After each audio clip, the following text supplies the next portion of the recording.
Kiana's POV. Vexon, tingin mo ba tamang desisyon ko? Tanong ko kay Vexon habang umiinom kami ng wine at nanonood ng movie. Miss Kiana, tumingin ako sa kanya. Sinabi ko kay Noah na gusto ko nang makipag-divorce. Ginawa mo yon? Oo, sobra siyang nagalit at sinabi niya sa aking mahal niya ako. Mukhang hindi siya kailanman papayag na makipag-divorce sa akin. Mahal mo pa ba siya? Bigla niyang tanong. Uminom ako ng wine. Hindi naman nagbagong feelings ko para sa kanya. Noong nakita ko nga siya, sobrang lakas ng tibok ng puso ko. Gusto ko siyang yakapin, halikan. Gusto kong tumakbo palapit sa kanya at sabihin kung gaano ko siya na-miss, pero hindi ko ginawa. Naintindihan kita, Miss Kiana. Kung gano'n naman pala, tingin ko kailangan mo munang mag-isip ng maigi. Huwag ka kagad magpa-file ng divorce dahil siguradong pagsisisihan mo rin yun sa huli. Tingin ko, kailangan mong bigyan si boss ng chance para patunayan sa'yo kung gaano kanya kamahal. Kapag sinabi niyang mas mahal ka niya kaysa kay Miss Amelia, tingin ko nagsasabi naman siya ng totoo. Masyadong diretso magsalita si boss. Kapag sinabi niyang gusto niyang isang bagay o tao, gusto niya talaga yun. Tingin ko mahal ka talaga niya, Miss Kiana. Mumuntong hininga ko. Pero ayaw ko na siyang mahalin pa. Ayaw ko na masaktan pa. Miss Kiana, part naman ng pagmamahal sa isang taong masaktan. Wala namang perfect love. Kapag binigyan mo ng chance si boss, mapapatunayan niya sa'yo na nagsasabi siya ng totoo. Kung hindi niya mapatunayan, yun ang panahon para mag-decide ka kung tatanggapin mo pa siya ulit o hindi na. Hindi ko na talaga alam ang gagawin ko, Vexon. Mahal ko pa rin si Noah. Pero mayroon sa loob ko na ayaw ko na siyang tanggapin. Dahil pakaramdam ko masasaktan lang din ako sa huli. Tinapik ni Vexon ang balikat ko. Kaya mo yan, Miss Kiana. Ikaw ang pinakamalakas at matapang na taong nakilala ko. Hindi totoo yan. Ako nga yatang pinakaiyakin na nakilala mo. Ang pag-iyak ay nangangahulugang matapang ka para aminin sa sarili mo na nasaktan ka talaga. Hay nako, Vexon. Hindi ko talaga alam ang gagawin ko kung wala ka. Salamat dahil nanatili ka sa tabi ko. Sabi ko sa kasinandalang ulo ko sa balikat niya. Hinimas niya naman ang buhok ko. Magmula nang inassign ako ni boss na maging bodyguard mo, pinangako ko na sa sarili ko na mananatili ako sa tabi mo kahit na ano pa man ang mangyari. Maraming salamat, Vexon. Want a ride? Kaagad ako napangiti nang makita ko si Julius. Sure, basta ba kasing gwapo mong driver ko. Bumaba siya mula sa kotse niya sa kabinuksan ng pinto nun para sa akin. Parati akong inihahatid ni Julius sa kumpanya namin at tingin ko nga mas nagiging close pa kami sa isa't isa. May gagawin ka ba next week? Bigla niyang tanong sa akin. Ha? Next week? Sa pagkakatanda ko may meeting ako sa CEO ng Samantha Holdings. Pero pagkatapos naman noon wala na akong gagawin. That's good to hear. Then maybe we can go out and eat somewhere? Tumiting muna ako sa kanya bago nagsalita. Sure. Ngumiti lamang siya at saka nagpatuloy sa pag-drive. Bakit niya kaya ako biglang inayang lumabas? May sasabihin kaya siya sa akin? Nagpunta si Noah sa bahay ng parents namin kahapon. Ha? Tumingin siya sa akin. Sinabihan niya akong ibalik ka sa kanya. Sobra kasi siyang desperado, Kiana. Tingin ko hindi siya magpa-file ng divorce. Alam ko. Hahayaan ko lamang siyang gawin ang gusto niya sa ngayon. Tingin ko tatanungin ko na lang siya ulit kapag nag-isip na siya ng tama. Wait, Julius. Sinaktan ka ba niya? Ano yung sugat sa mukha mo? Tanong ko sa kasinubukang hawakan ang sugat niya sa may labi pero nag-iba siya ng tingin. Wala to. Hindi naman masakit. Ouch! Hindi na masakit ha? Sarkastikong sabi sa kanya. Hindi, nagamot ko na to. Hindi mo na kailangan pa mag-alala sa akin, Kiana. Ayos lang ako. Julius, sorry talaga. Dahil sa akin nag-away na kayong dalawa. Kasalanan ko to. Nasasaktan ka ng dahil sa akin. Inihinto niya ang kotse saka tumingin sa akin. Kiana, ayos lang sa akin na masaktan basta para sa'yo. You did really great, Kiana. I was really impressed. Puri sa akin ni Miss Celestine. Habang papunta kami sa company lounge area. Kinakabahan nga po ako kanina. Buong akala ko tuloy-tuloy na ako mabubulol habang nagpe-present. Naupo kami sa isang couch. Ni hindi ko nga nakita ang kinakabahan ka. You look so confident, sweetheart. Masyado niyo po akong pinupuri, Miss Celestine. Umiling siya. No, honey. Sinasabi ko lang ang totoo. You really did great and I'm so proud of you. Thank you po. By the way, nakita ko yung gwapong binatang naghatid sa'yo kaninang umaga. Boyfriend mo ba siya? Ha? Naku, hindi po. Malapit na kaibigan lang po. Really? Pero bagay kayong dalawa. I think you'll make a great couple. Ngumiti lamang ako sa kanya. Kiana, can we go for a dinner next week? Gusto ko lang sana na mas makilala ka pa. Nakangiti ring sabi sa akin ni Miss Celestine. Dinner next week? Sure, Miss Celestine. Gusto ko po yun. Tumayo siya kaya tumayo na rin ako. Please bring your parents with you too. Gusto ko rin silang makilala. Sure po ako magugustuhan ni Daddy yon. Tatawagan ko po siya mamaya at sasabihin ko yon. Alright, sweetheart. I'm already excited about that dinner. Ako rin po. Alright then, I'll just see you guys there, okay? I'll be leaving now since I still have an important meeting with someone. Niyakap namin ang isa't isa bago siya tuluyang umalis. Napangiti ako, natutuwa talaga ako dahil nakikilala ko siya. Napakabait niya sa akin at parang tunay ko na talaga siyang mommy. Napakaswerte ko dahil siya ang CEO ng kumpanyang pinagtatrabahuhan ko. Kinuha kong phone mula sa bag ko saka dinayal ang number ni Daddy. Kiana? Dad, naalala niyo pa po ba yung babaeng tumulong sa akin noong trainee pa lang ako? Sinabi niya po sa akin na gusto niya tayong mag-dinner next week. Gusto niya pong sumama kayo sa akin. Talaga? Bakit? Bakit gusto niya ako makita? Gusto niya raw po kasi akong mas makilala pa. Gusto raw po niyang malaman kung anong klase kayong tatay at anong klase akong anak sa inyo. Alright. Pupunta ako. Thanks, Dad. Tatawag na sana ako ng taxi nang bigla na lamang mag-ring ang phone ko mula sa bag ko. Kaagad ko yung kinuha. Unknown number ang tumatawag sa akin. Hello, sino po? Meet me at Crystal Coffee Shop. Ha? Excuse me, pwede ko po bang malaman kung I'm the mother of Noah and Julius? Nalaki ang mga mata ko. Mrs. Escobar? I will wait for you here. Magsasalita na sana ako ulit, pero binaba niya na ang tawag. Bakit niya ako gustong makita? Huminga ako ng malalim saka pumara ng taxi. Sobra akong kinakabahan sa biyahe hanggang sa huminto na yon sa tapat ng Crystal Coffee Shop. Sinigurado kong maayos ng itsura ko bago pumasok sa loob. Malaki ang coffee shop kaya hindi ko kaagad nakita si Mrs. Escobar. Nilibot kong paningin ko sa kabuuan ng coffee shop hanggang sa makita kong isang magandang babae na nakaupo malapit sa salamin ng dingding ng coffee shop. Naglakad ako palapit sa kinaroroonan niya. Kaagad naman siyang tumingin sa akin nang marinig niya ang boses ko. Good afternoon, Mrs. Escobar. Ako po si Kiana Reeves. I know. We already met before so you no longer have to introduce yourself to me. Please take a seat. Salamat po. Sabi ko sa kanaupo. Umayos siya ng pagkakaupo saka tumingin sa akin. Narinig ko na ikaw ang bagong brand ambassador ng Celestine Company. Nakita ko rin ang mukha mo sa ilang mga magazine. Mukhang sa wakas ay natagpuan mo na isang bagay na magbibigay sa iyo ng sapat na pera. Yan bang dahilan kung bakit ka umalis sa aking anak na si Noah? Ma'am, iniwan mo na si Noah, hindi ba? Iniwan mo ba siya dahil na-realize mo na sobrang komplikado ng buhay niya? At ngayon lumalabas ka kasamang isa ko pang anak dahil alam mo na siyang magmamana ng kumpanya ng kanilang ama? Napakunot siya ng noo. Mrs. Escobar, hindi po yan totoo. Hindi po ako nakikipag-date kay Julius. Magkaibigan lang po kaming dalawa. Sarkastik ko siyang tumawa. Alam ko talaga kung anong klase kang babae, Kiana. Sa pagkakaalam ko si Julius ang tumulong sa'yo para makapasok ka sa kumpanya ni Miss Celestine. Ibig sabihin lang yan na ginamit mo talaga siya para magkaroon ka ng tagumpay. Ginagamit mo silang dalawa dahil gusto mo mag-away sila sa isa't isa. Hindi po totoo yan. Wala po akong ginagamit sa kanilang dalawa. Opo, si Julius ang tumulong sa akin at thankful ako doon. Pero hindi ko po siya ginamit at hindi ko po siya gagamitin dahil masyado siyang mabait sa akin. At sa tingin mo, maniniwala ako sa'yo? You're going to file to divorce against Noah, then you'll get married to Julius? Yun naman ang next plan mo, hindi ba? Umiling ako. Hindi, wala po akong plano na kung ano man. Gusto ko lang po na tahimik na buhay. Wala akong kahit na anumang plano. Hindi mo naman talaga mahal si Noah, hindi ba? I'm sure ginamit mo lang siya para yumaman ka at pakasalan mo pa siya kahit alam mong mafia boss siya. Ganyan ka ba kababa, Kiana?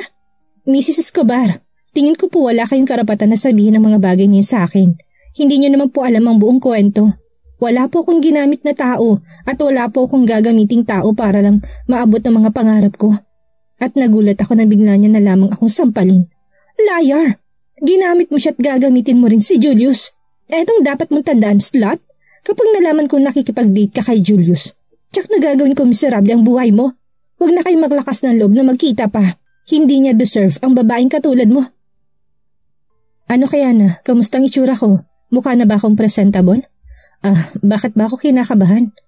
Sunod-sunod na tanong sa akin ni Daddy habang nasa loob kami ng kotse niya. Si Spencer naman ay nag-volunteer na ipag-drive kami. Hindi ko naman naiwasan na mapatawa dahil sa inaasal ni Dad. Dad, bakit ka naman kinakabahan? Mabait naman si Miss Celestine.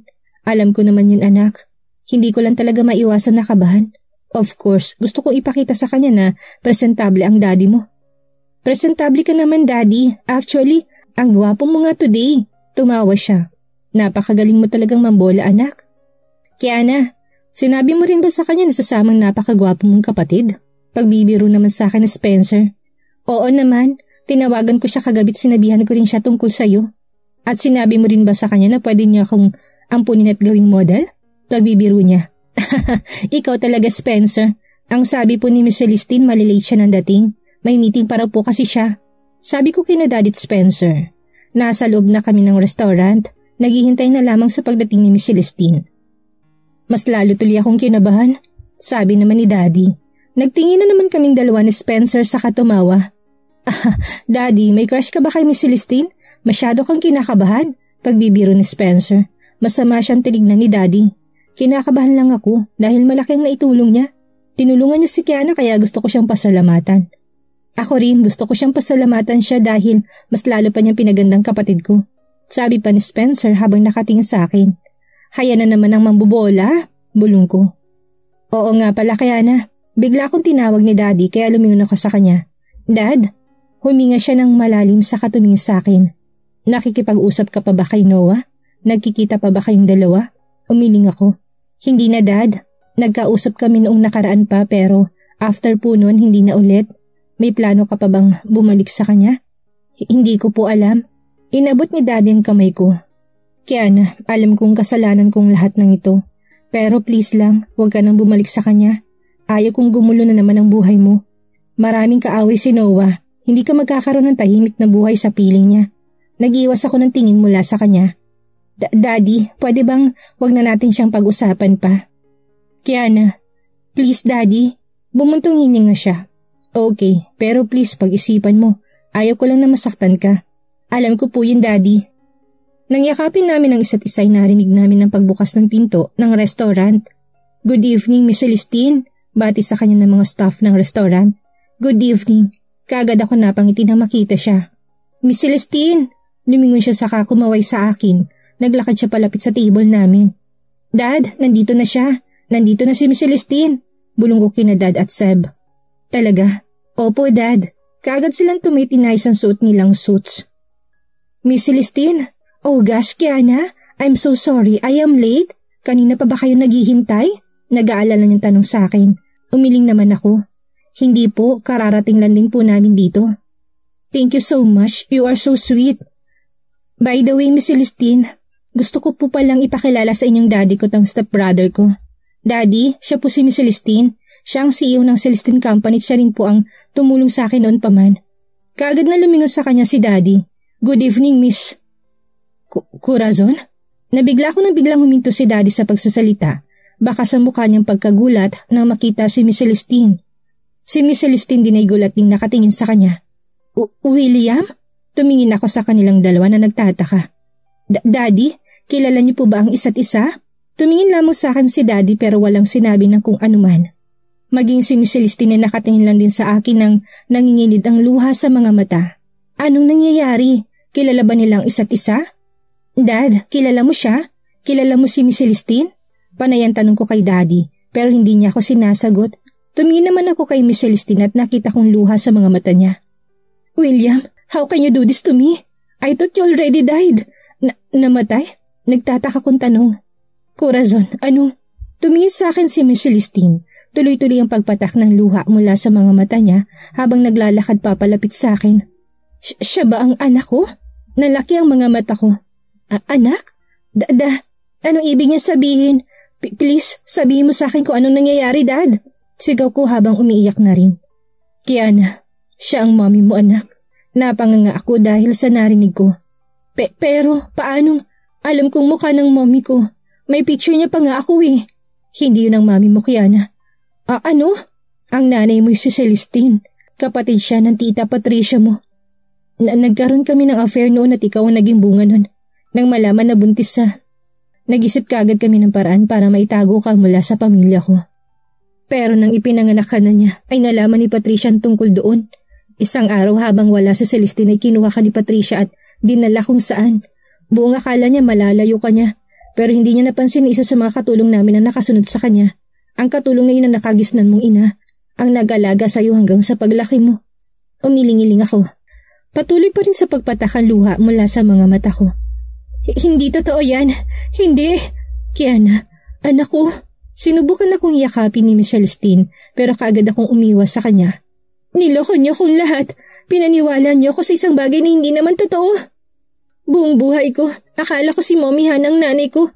Siyang nag-aalaga sa akin. Siyang nanay ko. I'm so sorry, Kiana. I'm so sorry. Masyado ako natuwa noong oras na yun. Sobrang saya ko nung ipinanganak kita. Ikaw lang pinakamagandang bagay na meron ako. Pero nung nagdadrive na ako pa uwi, bigla ko na lang nalaman na may problema sa brake ang kotse ko. Hindi na kita nakita pa ulit. Nakomatose ako for 3 months at nang magising ako'y wala na akong naaalala. Muli akong tumingin kay Daddy. Bakit hindi mo sinabi sa akin, Dad? Buong buhay ko nakita kita bilang pinaka-perpektong ama. Mahal na mahal kita. Akala ko nagsasabi tayo ng totoo sa isa't isa pero ginawa mo sa akin to, Daddy. I'm so sorry, Kiana. I'm so sorry. Lumingon ako kay Miss Celestine. At ikaw, bakit hindi mo man lang ako hinanap? Ang tagal kong nawala sa piling mo pero hindi mo man lang ako hinanap. Hindi mo man lang hinanap ang anak mo kahit na may kakayanan ka namang gawin yon. Kiana, hindi ako pinayagan ng pamilya ni William na makita ka. Tinago ka nila sa akin. Hindi ko rin alam kung paano nila nagawa yon. Pero hinanap kita, Kiana. Hinanap kita. Umiling-iling ako. Hindi ko na alam kung anong paniniwalaan ko. I hate all of you. I hate all of you. Mga sinungaling kayo. Pinunasan kong mga luha sa mata ko saka tumakbo paalis. Vexon! Pagkakita ko pa lamang kay Vexon ay kagad na akong tumakbo. Palapit sa kanya saka ko siya niyakap na mahigpit. Miss Kiana, bakit ka umiiyak? Mas sinigpitan ko pa ang yakap ko sa kanya. Umiyak lamang ako ng umiyak habang sa Vexon naman ay sinusubukan akong patahanin. Dinala niyang kotse ko at siya na rin ang nag-drive sa amin pa uwi. Miss Kiana, heto ang tubig. Uminom ka muna. Sabi niya saka inabot sa akin ang isang baso ng tubig. Kaagad kong kinuha yun at ininom. Naupo si Vexon sa tabi ko sa couch saka tumingin sa akin. Gusto mo na bang magpahinga, Miss Kiana? Si Miss Celestine ang tunay kong mommy. O kaya, Miss Kiana? Tumingin ako sa kanya. Makikipagkita dapat kami sa kanya kanina. Pero nang makita nila ni Daddy ang isa't isa ay nakilala nilang isa't isa. Tapos sinabi nila sa akin ang totoo. Ang mami mo ay si Miss Celestine? Pero yung babae, yung maid na, siya ang kumukup sa akin. Nasubukan akong itapon ni Tita Patricia. Miss Kiana, Vexon, buong buhay ko pinaniwalaan ko sila. At ngayon, bigla ko na lamang malalaman na si Miss Celestine ang mommy ko. Hindi ko na alam kung anong paniniwalaan. Hindi ko na alam kung paniniwalaan ko pa sila. Bigla niya akong niyakap at hinima sa likod ko. Ayos lang yan, Miss Kiana. Ang daddy ko siyang pinagkakatiwalaan ko. Paano niya nagawang magsinungaling sa akin? Galit ka sa kanya? Galit na galit ako sa kanya. Galit ako dahil nagsinungaling siya sa akin. Kay Miss Celestine, galit ka rin ba? Hindi ako nakapagsalita. Maya-may bigla na lamang nag-ring ang phone ko. Si Miss Celestine. Ayaw mo bang sagutin? Tanong sa akin ni Vexon. Natatakot ako, Vexon. Ayaw ko muna makipag-usap sa kanya. Maya-maya ay tumigil na rin ang pag-ring. Nag-iwan na lamang siya ng message. Kiana, please let me talk to you tomorrow. Meet me at my office. Please. Tinapik ni Vexon ang balikat ko. Miss Kiana, sasamahan kita. Salamat, Vexon. Pero tingin ko mag-isa na lang akong pupunta doon. Marami rin akong gustong itanong sa kanya. Marami akong gustong sabihin. Kaya mo yan, Miss Kiana. Napagpasyahan kong bisitahin ng mommy ko na si Hana sa libingan niya para bigyan siya ng bulaklak. Mommy, hindi ko na alam ang gagawin ko. Hindi ko na alam kung anong paniniwalaan ko. Kung nandito ka lang, siguradong sasabihin mo sa akin ng totoo. Ikaw lang paniniwalaan ko. Pinunasan kong luha mula sa mga mata ko. Kamusta ka na, Mommy? Sana ayos ka lang dyan sa langit. I love you so much, Mom. Nanatili ako doon sandali hanggang sa mapagpasyahan ko ng tumayo. Babalik ako, Mommy. Aalis na sana ako pero bigla na lamang may dumating na babae at may hawak na isang bouquet. Si Miss Celestine. Kiana? Miss Celestine? Ngumiti siya saka naglakad palapit sa akin. Nilapag niya sa libingan ni Mommy ang bouquet na dala niya.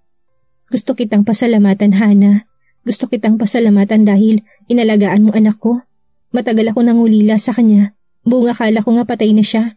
Kung hindi mo siya kinuha noong sinubukan siyang itapon ni Patricia, hindi ko alam kung anong posibleng nangyari sa kanya.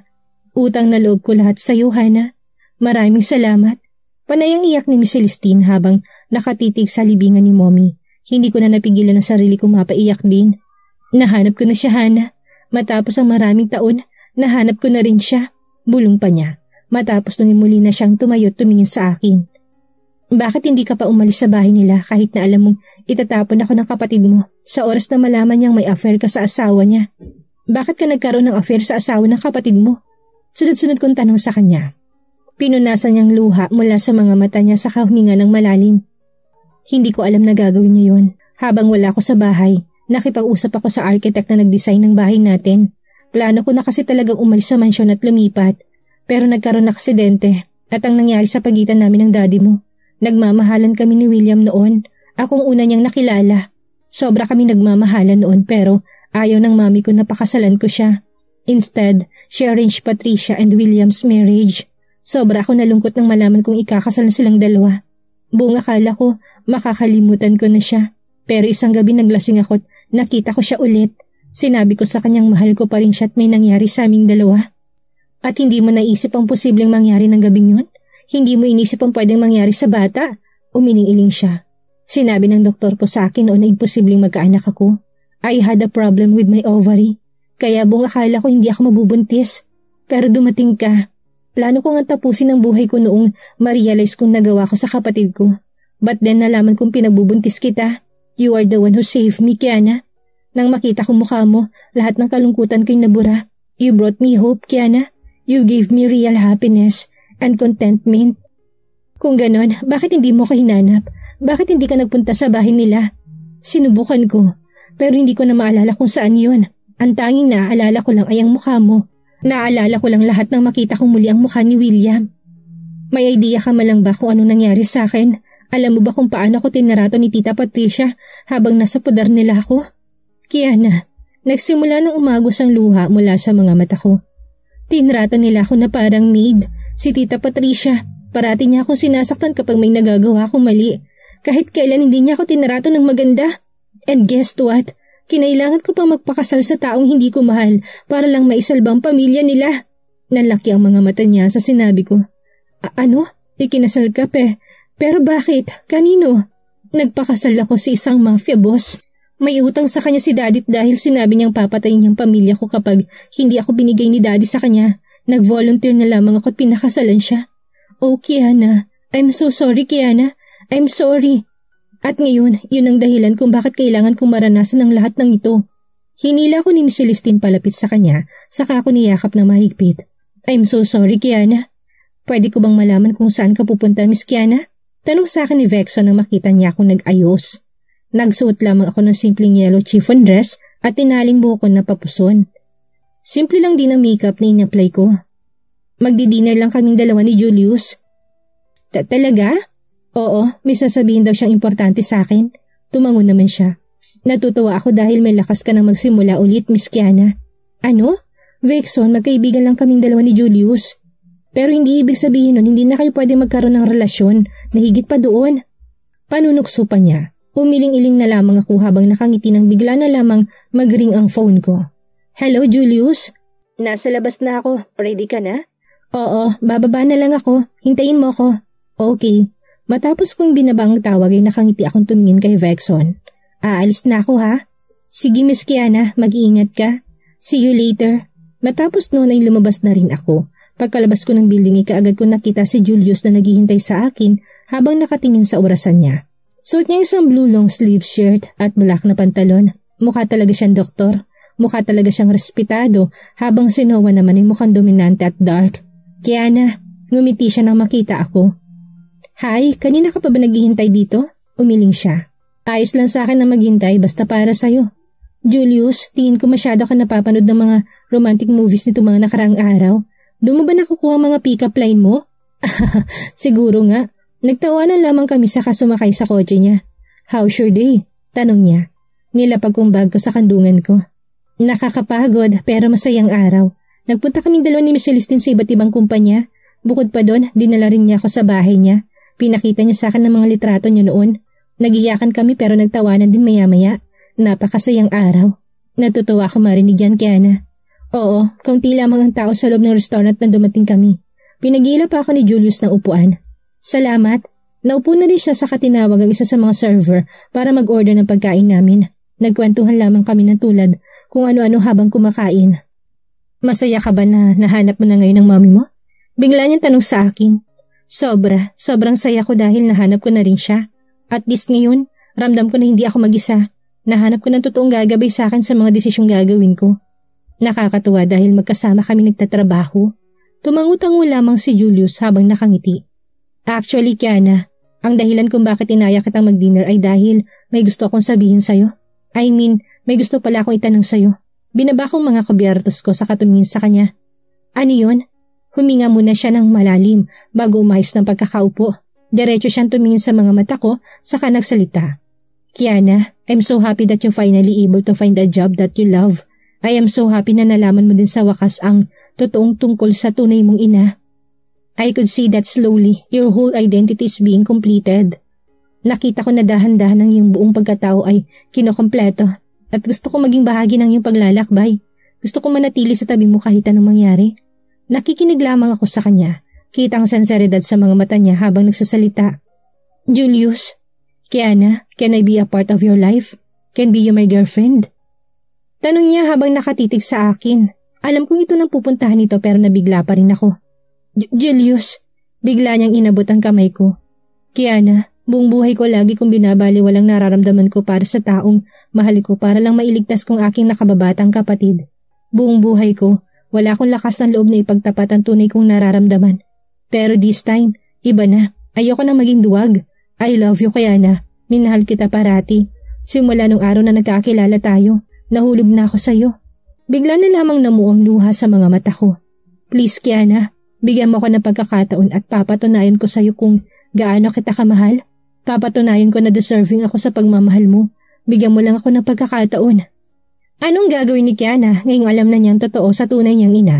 Anong gagawin niya ngayong nagtapat na si Julius ng pag-ibig sa kanya? Paano na si Noah? Yan ang ating aalamin sa susunod nating kabanata.